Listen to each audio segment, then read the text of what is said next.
Voici la nouvelle mini-série d'Arte, Héroïne, dont les 3 épisodes portés par Romane Boringer sont réalisés par Audrey Estrugo, auteur notamment de La Taularde. Elle dépeint le combat de 4 femmes qui essaient de s'en sortir dans une cité ravagée par la crise. Romane Boringer, actrice engagée, a expliqué à Alexia Gaillard comment elle s'est emparée de cette chronique sociale à vif. On va y aller? Ouais. Rencontre avec la comédienne Romane Boringer, 43 ans, près de 40 films et une vingtaine de pièces. Des rôles engagés pour une actrice qui se donne à fond et qui s'improvise catcheuse dans la mini-série Héroïne.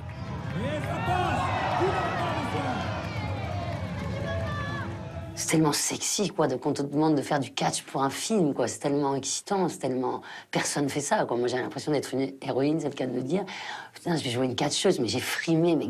Je montrais la vidéo en entraînement à mon fils, qui me voyait soulever un mec de 200 kilos de terre. J'ai gagné mes galons pour le restant de mes jours. C'est parti!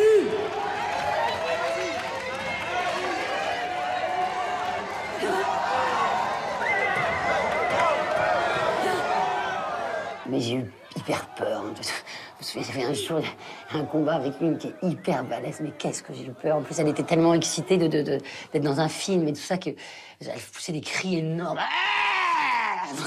Avant les prises, j'étais en nage.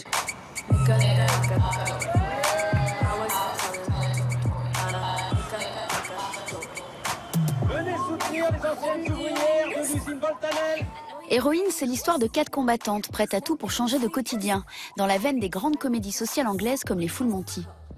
Ce sont des femmes qui résistent, qui se battent pour rester dignes, que ce soit ces femmes licenciées à l'usine, que ce soit le personnage d'Agathe qui veut faire revenir sa fille du Mali, quitte à la faire passer illégalement. Ou le personnage de Céline qui affronte l'accident de son mari et leur situation financière dramatique.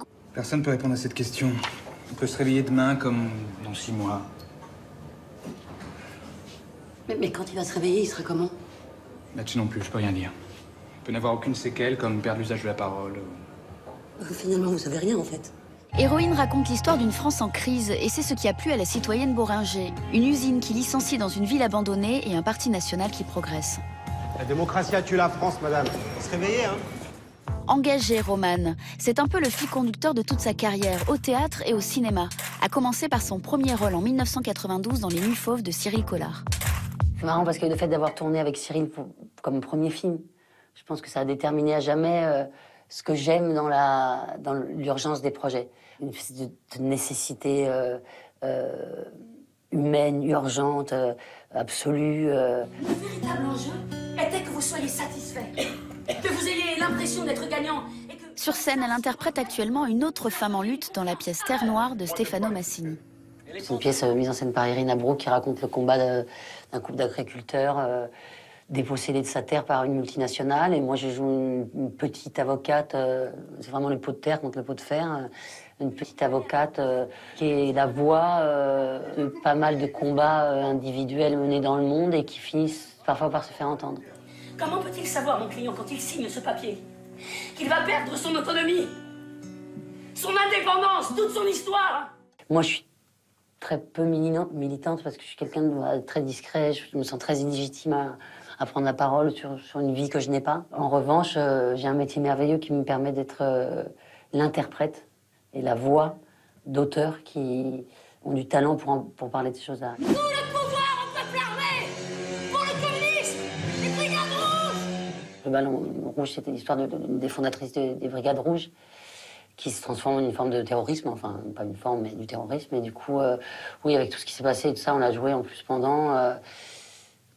c'est bouleversant de pouvoir monter sur scène et de pouvoir libérer un cri. Combattante enfin dans le choix des textes qu'elle défend sur scène. En 2006, elle est Face de Cuillère, une jeune autiste malade du cancer. Maman dit à papa que c'est peut-être à cause de lui si je suis de travers. Vu que le jour où papa est revenu de quand il était chez sa pouffe, j'étais tombée de la chaise. Des fois, quand j'ai des textes à dire comme ça, que ce soit Brecht, Shakespeare, Face de Cuillère, ça, je me sens Hugo, Victor Hugo. Quand on dit Victor Hugo, enfin, on devient meilleure personne. Et on peut penser que les gens qui partagent ce moment avec vous vont aussi être chargés de quelque chose de meilleur. Donc c'est un métier qui me grandit vraiment et qui grandit